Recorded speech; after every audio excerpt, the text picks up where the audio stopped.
ভগবদ্গীতা মহাভারতের অন্তর্গত একটি অমূল্য অংশ। মহাভারত বিশ্বের দীর্ঘতম মহাকাব্য, যেখানে পাণ্ডব ও কৌরবদের মধ্যে ভয়ঙ্কর কুরুক্ষেত্র যুদ্ধ সংঘটিত হয়। পাণ্ডবরা যুধিষ্ঠির, ভীম, অর্জুন, নকুল এবং সহদেব। কৌরবরা ধৃতরাষ্ট্রের 100 ছেলে, প্রধানত দুর্যোধন ও দুঃশাসন। মহাভারতের যুদ্ধক্ষেত্র। ভগবদ্গীতা মহাভারতের অন্তর্গত একটি অমূল্য অংশ। মহাভারত বিশ্বের দীর্ঘতম মহাকাব্য, যেখানে পাণ্ডব ও কৌরবদের মধ্যে ভয়ঙ্কর কুরুক্ষেত্র যুদ্ধ সংগঠিত হয়। পাণ্ডবরা যুধিষ্ঠির, ভীম, অর্জুন, নকুল এবং সহদেব। কৌরবরা ধৃতরাষ্ট্রের 100 ছেলে, প্রধানত দুর্যোধন ও দুঃশাসন। কুরুক্ষেত্রের যুদ্ধ শুরু হল রাজ্যের ন্যায় ও অধর্মের সংঘর্ষ থেকে।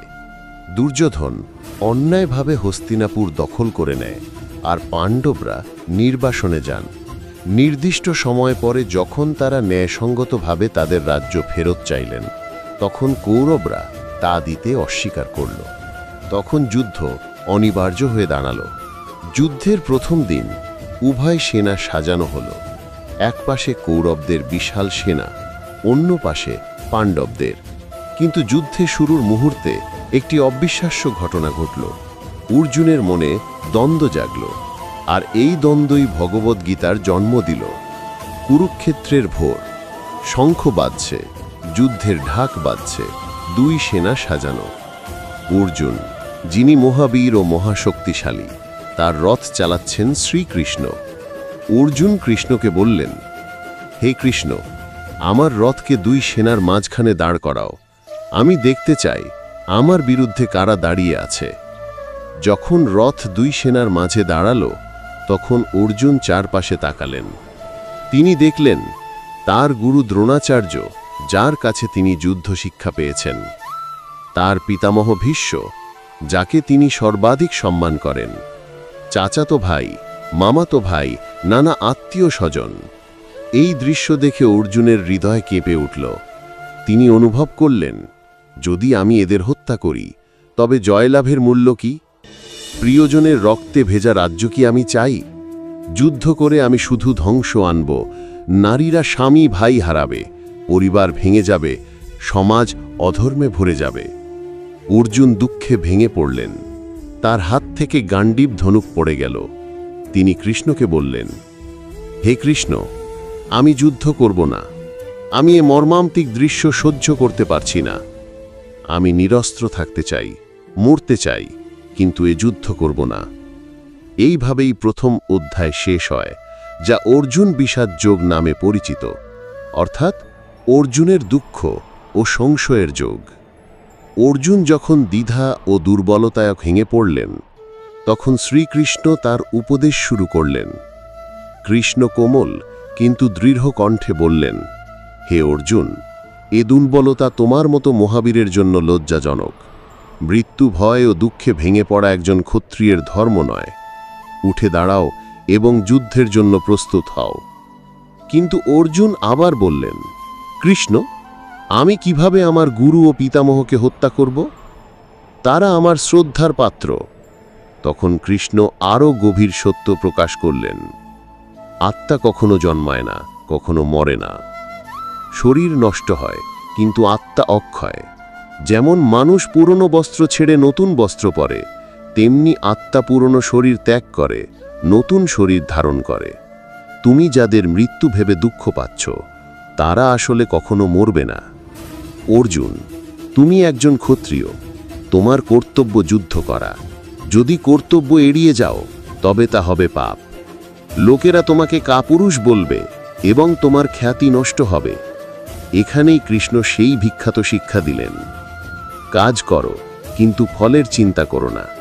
তোমার অধিকার শুধু কাজ করার মধ্যে, কিন্তু ফলের উপর নয়। ফল ভোগের লোভ বা ভয়ে তোমার কর্তব্য থেকে সরে যেও না। এই শিক্ষাই হল কর্মযোগ, যা গীতার প্রধান ভিত্তি। এই উপদেশ শুনে অর্জুন ধীরে ধীরে শক্তি ফিরে পেল। তবুও তার প্রশ্ন রইল, কোন পথ শ্রেষ্ঠ, জ্ঞান না কর্ম? এই প্রশ্ন থেকে গীতার পরবর্তী অধ্যায়গুলো শুরু হবে। অর্জুন এখনো দ্বিধায় আছেন। তিনি কৃষ্ণকে জিজ্ঞেস করলেন, তুমি বলছো জ্ঞানও মহান, আবার কাজ করাও দরকার, তাহলে আমি কি করব? কৃষ্ণের উত্তর। কৃষ্ণ বললেন, মানুষ কখনো কর্ম ছাড়া থাকতে পারে না। শ্বাস নেওয়া পর্যন্ত এক ধরনের কর্ম। সঠিকভাবে কাজ না করলে জীবন চলবে না। তাই ফলের আসক্তি ছেড়ে কাজ করাই শ্রেষ্ঠ পথ। কর্মকে ভগবানকে অর্পণ করো। স্বার্থের জন্য কাজ করো না, কর্তব্য বোধ থেকে করো। যেমন সূর্য সবার জন্য আলো দেয়, কিন্তু বিনিময় কিছু চায় না, তেমনি তোমার কাজ হওয়া উচিত নিঃস্বার্থ। কৃষ্ণ বললেন, অর্জুন, যদি তুমি কাজ না করো তবে অন্যরাও অলস হয়ে যাবে। নেতা হিসেবে তোমার কর্তব্য উদাহরণ স্থাপন করা। এখানে কৃষ্ণ আত্মজ্ঞান ও অবতার তত্ত্ব ব্যাখ্যা করলেন। কৃষ্ণ বললেন, আমি বারবার জন্মাই না, আমি অবতার। যখনই পৃথিবীতে অধর্ম বেড়ে যায়, আমি তখন অবতীর্ণ হই। ধর্ম রক্ষা ও অধর্ম ধ্বংস করতে আমি যুগে যুগে আসি। কৃষ্ণ বললেন, জ্ঞান ছাড়া কর্ম অন্ধ, কর্ম ছাড়া জ্ঞান অকেজ। জ্ঞান হলো প্রদীপের আলো, যা অজ্ঞান অন্ধকার দূর করে। যে সত্যিকারের জ্ঞানী, সে দেখে আত্মা সবার মধ্যে সমান। ব্রাহ্মণ, গরু, কুকুর, চণ্ডাল সবার আত্মা এক। সৎ জ্ঞান মানুষকে মুক্তি দেয়। জ্ঞানী ব্যক্তি ভগবানের সঙ্গে একাত্ম হয়ে যায়। অর্জুন আবার প্রশ্ন করলেন, কর্ম ত্যাগ করে সন্ন্যাস নিলে কি মুক্তি পাওয়া যায়, নাকি কাজ করেও মুক্তি সম্ভব?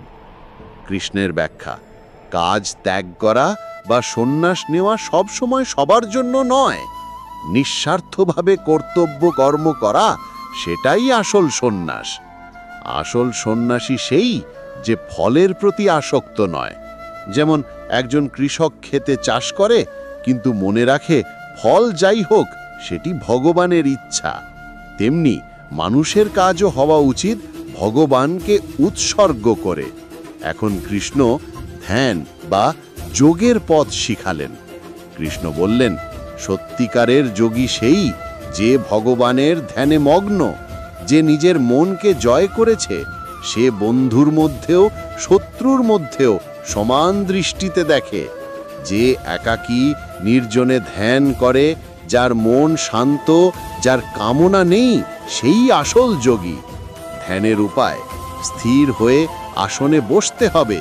মন একাগ্র করতে হবে ভগবানের প্রতি। ইন্দ্রিয়কে সংযত করতে হবে। ধ্যানের মাধ্যমে আত্মা ও পরমাত্মার মিলন হয়। কৃষ্ণ বললেন, যোগীদের মধ্যে সর্বশ্রেষ্ঠ সেই যে ভক্তি নিয়ে আমার মধ্যে লীন হয়। কৃষ্ণ এখন আরও গভীর সত্য প্রকাশ করলেন।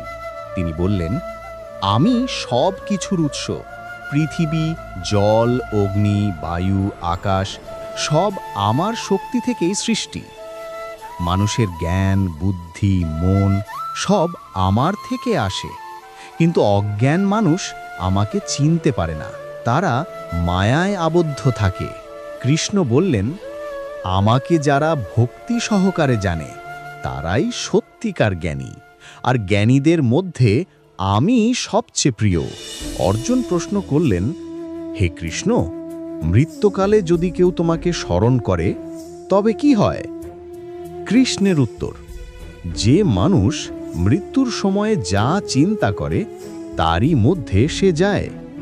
যদি মৃত্যুর সময় কেউ আমাকে স্মরণ করে, তবে সে আমার সঙ্গে একাত্ম হয়। আমার ধাম অক্ষয়, যেখানে পৌঁছে গেলে আর জন্ম মৃত্যুর চক্রে ফিরতে হয় না। এখানে কৃষ্ণ ভক্তির শক্তি বোঝালেন। মৃত্যুকালে নামস্মরণ করলে ভগবান নিজেই আত্মাকে মুক্ত করেন। এখানে কৃষ্ণ এক মহান সত্য প্রকাশ করলেন। এই জ্ঞান হলো সব জ্ঞানের রাজা। এই জ্ঞান হলো সব রহস্যের মধ্যে শ্রেষ্ঠ রহস্য। কৃষ্ণের শিক্ষা, আমি সব জগতে বিরাজমান, কিন্তু তবু সব কিছুর ঊর্ধ্বে। ভক্তি করলেই মানুষ আমার প্রিয় হয়। যে আমাকে প্রেম দিয়ে ডাকে আমি তার রক্ষা করি। কৃষ্ণ বললেন, পাপী, দাসী, বৈশ্য, শূদ্র যেই হোক না কেন, যদি ভক্তি নিয়ে আমার শরণ আসে আমি তাকে গ্রহণ করি। এখানে কৃষ্ণ তার ঐশ্বর্য প্রকাশ করলেন। কৃষ্ণ বললেন, আমি সূর্যের আলো, আমি সমুদ্রের মধ্যে সমুদ্র, আমি গঙ্গার মধ্যে গঙ্গা, আমি রুদ্রদের মধ্যে শঙ্কর, আমি অস্ত্রের মধ্যে বজ্র, আমি বাণীর মধ্যে ওঙ্কার। এখানে কৃষ্ণ বোঝালেন যে জগতে যা কিছু শ্রেষ্ঠ, মহৎ, শক্তিশালী সবই তারই প্রকাশ। অর্জুন এই শিক্ষায় অভিভূত হলেন। এখানে ঘটে গীতার সবচেয়ে মহিমান্বিত ঘটনা। অর্জুন কৃষ্ণকে বললেন, হে কৃষ্ণ, তুমি বলছো তুমি সব কিছুর উৎস, সব কিছু তোমার মধ্যে বিরাজমান। আমি কি তোমার সেই বিশ্বরূপ দর্শন করতে পারি? কৃষ্ণের বিশ্বরূপ। তখন কৃষ্ণ তার মহাজাগতিক রূপ প্রকাশ করলেন। অসংখ্য মুখ, অসংখ্য হাত, চোখ, জ্যোতি, সূর্য চন্দ্র তার চোখ, অগ্নি তার মুখ, আকাশ তার দেহ। অর্জুন বিস্ময়ে স্তম্ভিত হয়ে দেখলেন সব যোদ্ধা, বন্ধু, শত্রু সবাই কৃষ্ণের মুখে প্রবেশ করছে। তার রূপ ভয়ঙ্কর আবার মহান। অর্জুন ভয়ে কাঁপতে কাঁপতে বললেন, হে কৃষ্ণ, আমি তোমার অসীম বিশ্বরূপ দেখলাম, তুমি সত্যিই পরমেশ্বর। কৃষ্ণ আবার তার স্বাভাবিক মানব রূপে ফিরে এলেন আর অর্জুন শান্ত হলেন। এবার অর্জুন প্রশ্ন করলেন, কোন ভক্ত শ্রেষ্ঠ, যে অদৃশ্য ব্রহ্মে ধ্যান করে না যে তোমার উপর প্রেম করে? কৃষ্ণের উত্তর, যে আমার প্রতি প্রেম করে, আমার নাম জপ করে, আমার রূপ মনে করে, সেই শ্রেষ্ঠ ভক্ত। তবে যে ব্রহ্মে ধ্যান করে তারাও আমাকে পায়, কিন্তু সেই পথ কঠিন, ভক্তের লক্ষণ। কৃষ্ণ বললেন, আমার প্রিয় ভক্ত সেই যে সবার মঙ্গল কামনা করে, যে অহংকারহীন, যে শান্ত, ক্ষমাশীল, যে সুখ দুঃখে সমান, যে ভগবানের ওপর নির্ভরশীল। অর্জুন প্রশ্ন করলেন, হে কৃষ্ণ, ক্ষেত্র আর ক্ষেত্রজ্ঞ বলতে কি বোঝায়? কৃষ্ণের উত্তর, এই শরীর হলো ক্ষেত্র। ক্ষেত্র মানে জমি, যেখানে বীজ বপন হয়। যে আত্মা শরীরে বাস করে সে হলো ক্ষেত্রজ্ঞ। শিক্ষা, দেহ নশ্বর কিন্তু আত্মা অক্ষয়। সত্যিকার জ্ঞানী সেই যে দেহ আর আত্মার পার্থক্য বোঝে। আত্মা আসলে পরমাত্মার অংশ। এখানে কৃষ্ণ মানুষের প্রকৃতিকে 3টি গুণে ভাগ করলেন। 1. সত্ত্বগুণ, জ্ঞান, শান্তি, পবিত্রতা। 2. রজগুণ, কামনা, লোভ, কর্মপ্রবণতা। 3. তমগুণ, অজ্ঞান, আলস্য, ভ্রান্তি। শিক্ষা, সত্ত্বগুণ মানুষকে মুক্তির দিকে নিয়ে যায়। রজগুণ মানুষকে ভোগে আবদ্ধ করে। তমগুণ মানুষকে নিচে নামায়। কিন্তু গুণত্রয়ের ঊর্ধ্বে উঠেই আসল মুক্তি পাওয়া যায়। কৃষ্ণ এখানে নিজেকে পুরুষোত্তম অর্থাৎ সর্বোচ্চ পুরুষ বলে প্রকাশ করলেন। জগৎকে তিনি এক বিশাল অশ্বত্থ গাছের সঙ্গে তুলনা করলেন। মূল ঊর্ধ্বে অর্থাৎ ভগবানে, শাখা প্রশাখা নিচে। মানুষ আসক্তির কারণে সেই গাছে আবদ্ধ। যে আসক্তি ছেদ করে সে ভগবানের কাছে পৌঁছায়। কৃষ্ণ বললেন, আমি সর্বোচ্চ পুরুষ, সব প্রাণীর আত্মারও ঊর্ধ্বে। এখানে কৃষ্ণ মানুষকে 2 শ্রেণীতে ভাগ করলেন। 1. দৈব স্বভাব অর্থাৎ দেবতুল্য গুণ, নির্ভয়, সত্যভাষী, দানশীল, শান্ত, ক্ষমাশীল, ধর্মনিষ্ঠ। 2. অসুর স্বভাব অর্থাৎ অধর্মী গুণ, অহংকার, ক্রোধ, লোভ, হিংসা, প্রতারণা। দেবতুল্য গুণ মানুষকে মুক্তির দিকে নিয়ে যায়। অসুর গুণ মানুষকে নরকে নামায়। অর্জুন প্রশ্ন করলেন, মানুষের বিশ্বাস বা শ্রদ্ধা কেমন হয়? কৃষ্ণের উত্তর, মানুষের বিশ্বাসও 3 গুণে বিভক্ত। 1. সাত্ত্বিক শ্রদ্ধা, শাস্ত্র অনুযায়ী ভক্তি, সত্য, নিঃস্বার্থ কাজ। 2. রাজসিক শ্রদ্ধা, লোক দেখানো দান, অহংকার মিশ্রিত পূজা। 3 তামসিক শ্রদ্ধা, অজ্ঞান থেকে কুসংস্কার, হিংসা, অশুদ্ধ আচার। সত্যিকার ভক্তি তখনই হয় যখন কাজ, পূজা, দান সব ভগবানের উদ্দেশ্যে করা হয়। গীতার দীর্ঘ আলোচনার শেষে অর্জুন কৃষ্ণকে আবার প্রশ্ন করলেন, সন্ন্যাস আর কর্ম কোনটা শ্রেষ্ঠ? কৃষ্ণের উত্তর, কর্ম ত্যাগ করলেই মুক্তি নয়, কর্তব্য কর্ম নিঃস্বার্থভাবে করলেই মুক্তি। জ্ঞান, ভক্তি আর কর্ম তিনটি মিলিয়েই মানুষ পরম মুক্তি পায়। কৃষ্ণের শেষ বাণী, সকল ধর্ম আর কর্তব্য আমাকে সমর্পণ করো, আমি তোমাকে সব পাপ থেকে মুক্তি দেব, ভয় করো না। অর্জুনের উপলব্ধি, কৃষ্ণের অমৃত বাণী শুনে অর্জুন দ্বিধাহীন হলেন। তিনি বললেন, হে কৃষ্ণ, আমার মায়া কেটে গেছে, আমি তোমার শিষ্য, তোমার কথা অনুযায়ী যুদ্ধ করব। এইভাবে কুরুক্ষেত্রের যুদ্ধক্ষেত্রে অর্জুনের বিষাদ থেকে শুরু করে কৃষ্ণের বিশ্বরূপ দর্শন এবং চূড়ান্ত উপদেশ পর্যন্ত ভগবদ্ গীতা মানব জীবনের সবচেয়ে গভীর দর্শন হিসেবে প্রতিষ্ঠিত হল। এর মূল শিক্ষা হল, আত্মা অমর, কর্তব্য পালনে ভয় নেই, কর্ম, জ্ঞান, ভক্তি এই তিনের মিলনে মুক্তি। ভগবানের প্রতি সমর্পণই জীবনের সর্বোচ্চ পথ। জীবনে কষ্ট আসবেই, কারণ কষ্টই মানুষকে শক্ত করে তোলে। কষ্টকে শত্রু ভেবো না, বরং শিক্ষক হিসেবে গ্রহণ করো। যে কষ্টের সাথে লড়াই করতে শেখে তাকে আর কেউ হারাতে পারে না। অন্ধকার যতই গভীর হোক না কেন, ভোরের সূর্য তার অপেক্ষায় থাকে।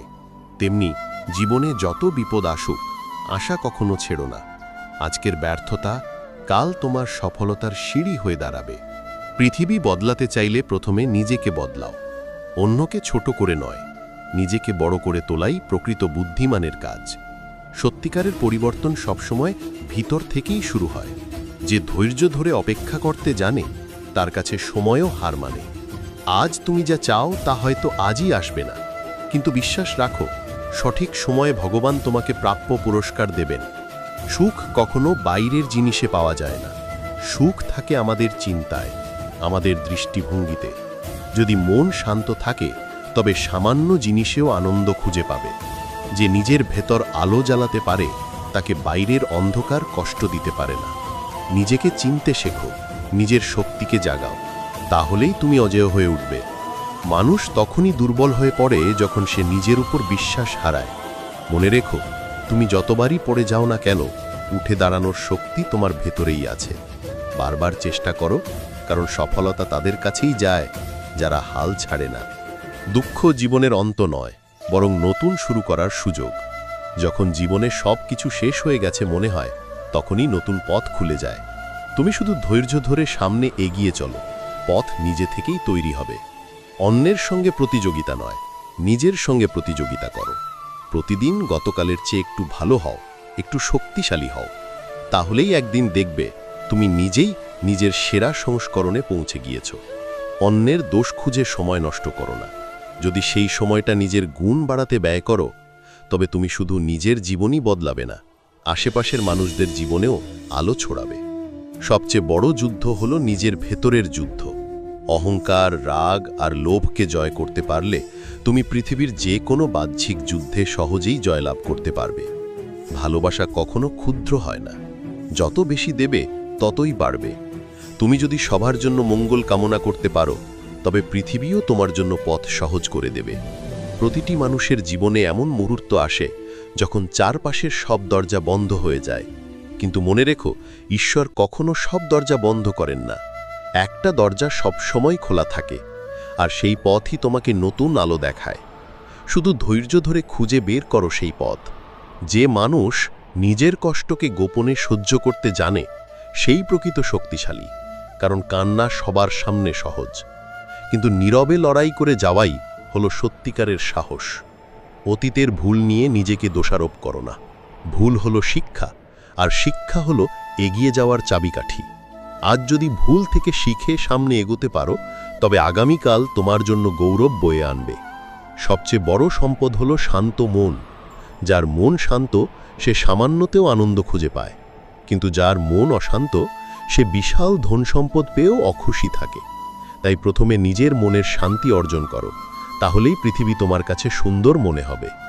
অন্যায় যখন সামনে আসবে তখন নীরব থেকো না, সাহসী হও, সত্যের পক্ষে দাঁড়াও, কারণ নীরবতা কখনো কখনো অন্যায়ের পক্ষ নেয়। সত্যকে প্রতিষ্ঠা করাই হলো জীবনের আসল ধর্ম। প্রতিদিন ভগবানের নাম নাও, কারণ নামের ভেতরেই রয়েছে শক্তি আর শান্তি। যখন মন ক্লান্ত, ভেঙে পড়ে, তখন ভগবানের নামই তোমাকে আবার দাঁড় করিয়ে দেবে। সেই নাম হলো অমৃত, যা কখনো ফুরিয়ে যায় না। হে মানব, কেন দুঃখে ভেঙে পড়ছ? মনে রেখো, দুঃখ চিরস্থায়ী নয়, এটি কেবল তোমার পরীক্ষা। যেমন অন্ধকারের পর ভোর আসে, তেমনি বিপদের পরেই জীবনে নতুন আলো জ্বলে ওঠে। তুমি শুধু বিশ্বাস রাখো আর ধৈর্য ধারণ করো। হে অর্জুন, কখনো হাল ছেড়ো না। যুদ্ধে যেমন বীর পিছু হটে না, তেমনি জীবনের কষ্টের সামনে থেকেও সাহস হারাবে না। কেননা যে লড়াই করে সেই জয়ী হয়, আর যে চেষ্টা ছাড়ে তার কাছে সফলতা কখনো ধরা দেয় না। 21। হে মানব, নিজের মনকেই প্রথমে জয় করো। যদি মনকে জয় করতে পারো, তবে পৃথিবীর আর কিছু জয় করা বাকি থাকে না। অহংকার, রাগ আর লোভ, এই 3 বিষকে পরাস্ত করাই হলো জীবনের সর্বোচ্চ বিজয়। 22। হে ভক্ত, সুখকে বাহিরে খুঁজো না। সুখ থাকে না ধন সম্পদে, সুখ থাকে না ক্ষমতায়, সুখ বাস করে তোমার অন্তরে। তুমি যদি ভগবানের নাম স্মরণ করে শান্ত মন বজায় রাখতে পারো, তবে সামান্যতেও অপরিসীম আনন্দ খুঁজে পাবে। 23। হে অর্জুন, মনে রেখো, কর্মই হলো ধর্ম। ফল পাওয়া তোমার হাতে নেই, কিন্তু কর্ম করা তোমার কর্তব্য। তুমি শুধু সৎকর্ম করো, ফল ভগবানের উপর ছেড়ে দাও। ভগবান সর্বদা সৎকর্মের ফল দিয়ে থাকেন। ভীত করছে, আমি কিভাবে যুদ্ধ করব? শ্রীকৃষ্ণ: অর্জুন, যাদের জন্য তুমি শোক করছো তারা আসলে অমর আত্মা। শরীর ক্ষয় হয়, কিন্তু আত্মা কখনো মরে না। তুমি যুদ্ধ করো তোমার কর্তব্য হিসেবে, কেননা কর্তব্যই মানুষের শ্রেষ্ঠ ধর্ম। 2 অধ্যায় 3 কর্মযোগ। অর্জুন: হে জনার্দন, আমি কি কর্ম ত্যাগ করব নাকি করব? শ্রীকৃষ্ণ: অর্জুন, কর্ম ত্যাগ করে কেউ শান্তি পায় না। কর্ম এড়ানো হলো ভ্রান্তি। তুমি কর্ম করো, কিন্তু ফলের আসক্তি ত্যাগ করো। ফল ভগবানের হাতে ছেড়ে দাও, তাহলেই তুমি মুক্ত থাকবে। 3 অধ্যায় 6 ধ্যানযোগ। অর্জুন: হে কেশব, মন বড়ই অস্থির, আমি তাকে নিয়ন্ত্রণ করতে পারি না। শ্রীকৃষ্ণ: হে মহাবীর, মন অবশ্যই অস্থির, কিন্তু অভ্যাস আর ভক্তির দ্বারা তাকে বশ করা যায়। যে ধ্যান করে ভগবানের সাথে যুক্ত হয়, সেই প্রকৃত শান্তি ও আনন্দ লাভ করে। 4 অধ্যায় 12 ভক্তিযোগ। অর্জুন: হে মাধব, কে শ্রেষ্ঠ, জ্ঞানী না ভক্ত? শ্রীকৃষ্ণ: অর্জুন, জ্ঞানী অবশ্যই মহান, কিন্তু ভক্তই আমার হৃদয় জয় করে। যে প্রেম দিয়ে আমাকে ডাকে, যে ভক্তি দিয়ে আমাকে স্মরণ করে, আমি তাকে কখনো ত্যাগ করি না। 5 অধ্যায় 18 মুখ্যযোগ।